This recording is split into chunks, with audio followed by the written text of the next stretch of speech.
Okay, so now coming to a problem on the design of cantilever RCC retaining wall. So now looking at the problem, so you are asked to design a cantilever retaining wall, that is RCC retaining wall, to retain an earth embankment 4 meter high above the ground level. So it means the height of the soil above the ground level is 4 meter. Okay, the height of the soil which is above the ground level is 4 meter, and density, so let me write height of soil, HS, I will denote it by HS, which is 4 meter. So density of earth or soil, that is gamma S, density I will call it as gamma S, that is 18 kilonewton per cubic meter. So that is phi, or angle of repose, that is phi 30 degree. So embankment is horizontal at top. So now the top surface of the soil is horizontal. So sometimes it can be inclined embankment also. Sometimes it can be the soil behind this retaining wall can be inclined also. So in this case we have, it is horizontal. Okay. So next is the SBC of the soil. So that is SBC is 200 kilonewton per square meter, the safe bearing capacity of the soil here. So next is coefficient of friction between, that is soil and the concrete here. So that is mu. So coefficient of friction is nothing but what? Resistance to sliding. So now because of this soil pressure, it will try to slide like this.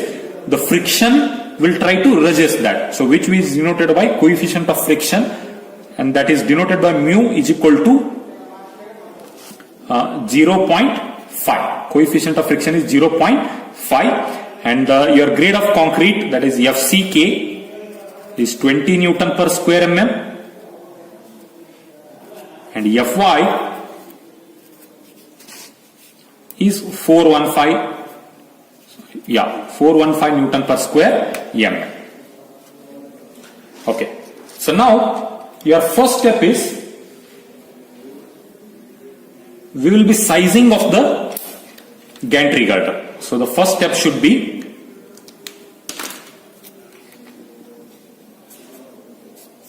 or whatever number you can give, let me call it as 1, that is sizing of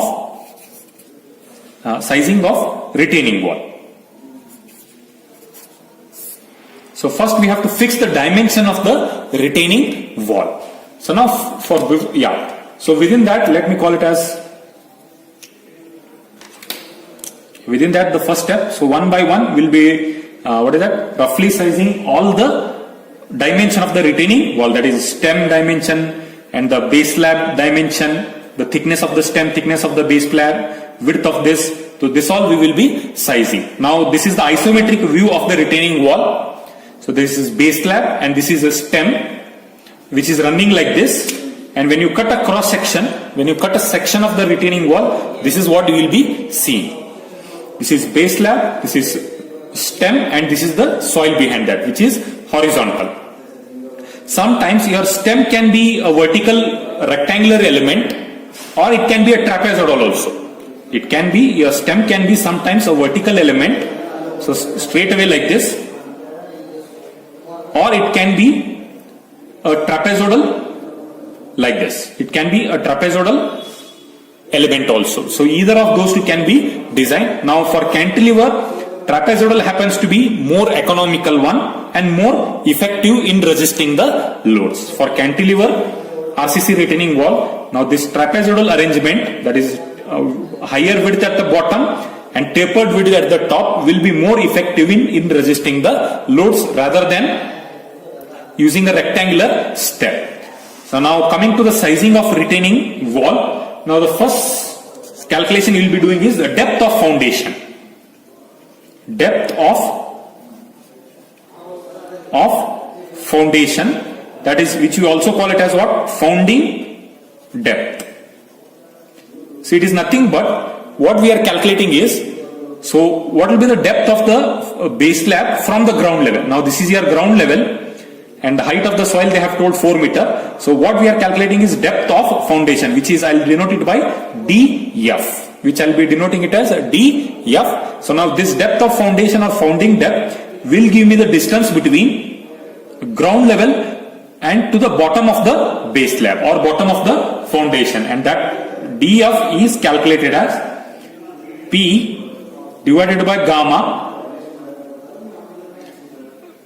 This is SBC by gamma into 1 minus sine phi divided by 1 plus sine phi whole square. So which, when you substitute, SBC is 200 kilonewton per square meter, gamma is 18, 1 minus sine 30 degree divided by 1 plus sine 30 degree whole square. So when you solve for it, you will be getting depth of foundation or founding depth as 1.23 meter. So which I will be rounding it off to 1.25 meter below ground level. So from here 1.25 meter. Now this distance will be 1.25 meter. Okay. So now next calculation will be the top width of stem. Top width of stem. Now we are speaking of this dimension, this top width. Now this dimension can be anywhere between 0.1 meter to 0.2 meter. Now this depends on height. This depends on height of the rectangle. So you can presume anything. So this is just a thumb rule. It can be between 0.1 meter to 0.2 meter. So you can presume anything. So in our case, so we will presume it as how much? 0.2 meter or 200 mm. 0.2 meter or 200 mm. So now, next is the total height of the retaining wall. So let me call it as total height of retaining wall.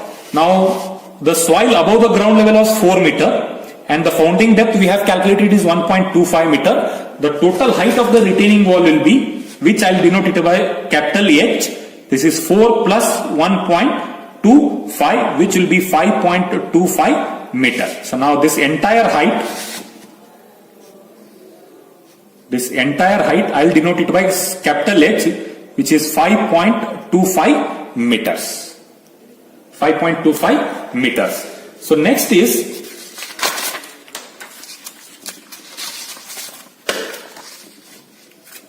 the fourth dimension. So base slab thickness. Base slab thickness. So which is approximately taken as H by 12. So now we are speaking of this base slab thickness.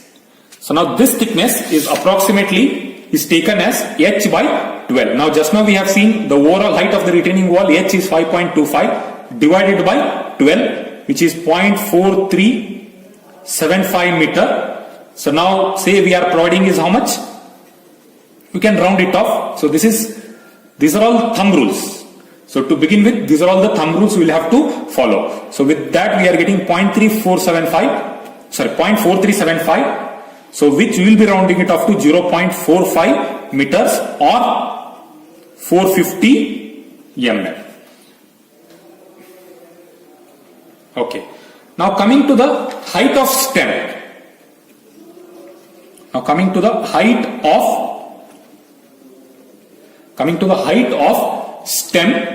So that will be, so it is nothing but this height.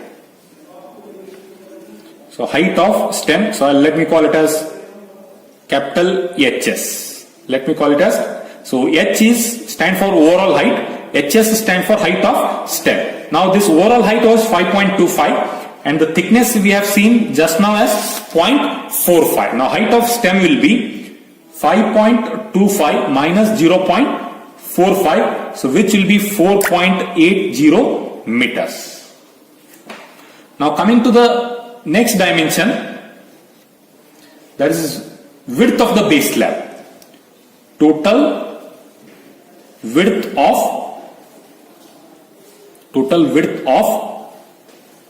base slab. So now we are speaking of this dimension now, the total width of the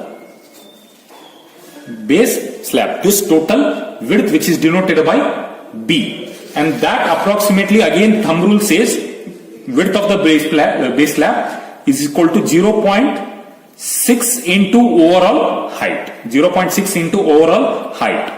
Now 0.6 into overall height is 5.25, so which will be 3.15 meter. So which we will be rounding it off to say 3.2 meter. The overall height will be 3.2 meters. So now this width we are speaking, which will be 3.2 meter. The overall width will be 3.2 meters.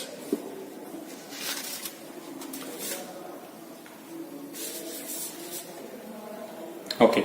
So the next dimension is toe projection. So now we are speaking of this dimension now. So projection of the toe from the face of the stem. So this we call it as what? Toe projection, that is from face of the stem to the free end. Now that is approximately taken as B by 3 or minimum of 1 meter. Now B by 3, 3.2 divided by 2, which is 1.06 meter, or if it is less than 1, the minimum has to be 1 meter.